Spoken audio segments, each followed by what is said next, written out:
Family-friendly independent state allied forces here, and I bet that you never thought you would see this again. What a beautiful sight it is to see a striker take off over 60% of an ESF's health again. I never thought I'd see the day. This weapon was just it was underperforming. It needed to be a lot better. I definitely don't think that this is going to deal a disproportionate amount of damage to air-to-air ESFs, which are actually responsible for taking care of air-to-ground ESFs. So it's probably a good thing since they weren't doing their job anyways. So that we get air-to-ground removed from the game. Next we have the grounder, which is now a 2-shot to kill. And I'm actually really happy about this because honestly it's really tough dealing with 3% of my deaths coming from air to ground and anti-infantry weapons on vehicles. So I actually feel really justified in removing 50% of the HP for simply just having line of sight against them. No real aim necessary. Now next we have the swarm, and I think this one is especially good just because it adds a little toxic bite into killing enemy ESF specifically. So the fun thing about the swarm now is that where it previously kind of just sucked and only removed 50% of HP instead of the usual lock-ons 30 something percent HP, we're now going to be removing 90% or upwards HP of the ESF and leave them on fire so that any of your allies can just light arms fire them and kill them, even with the likes of a repeater and some pretty bad aim. It's going to be possible. So that's actually pretty positive. Another positive thing, because I don't really like weapons that take too much skill in the game.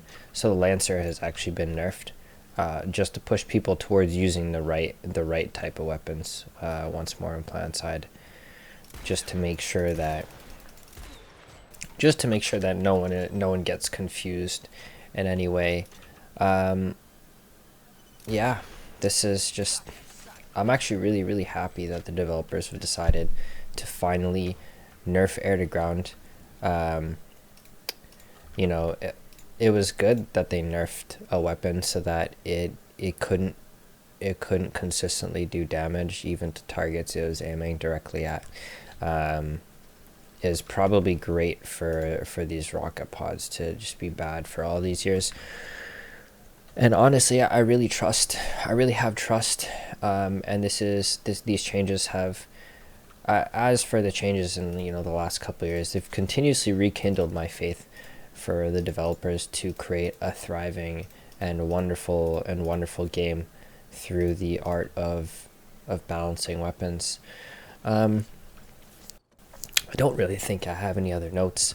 I know that if I'm a negative in any way, the developers will simply shut down and not answer me, right? So I just want to say good job to the developers.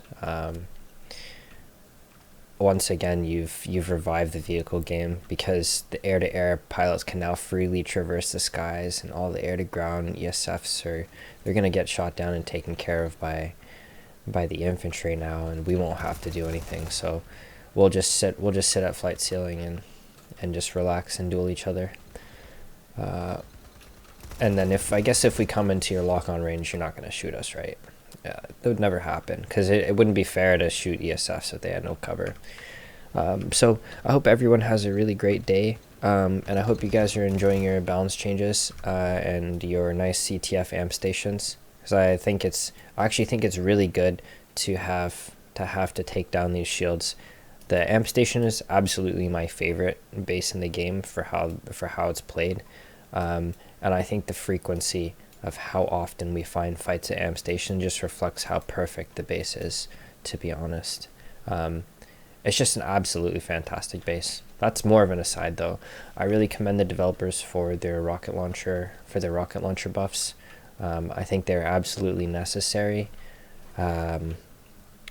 And let's get those, like, let's get those 2% or 3% kills attributed to air to ground, you know, and let's get that down to like 1%. Like, why not? This doesn't make any sense for them to be that powerful. Yeah, have a good day, folks.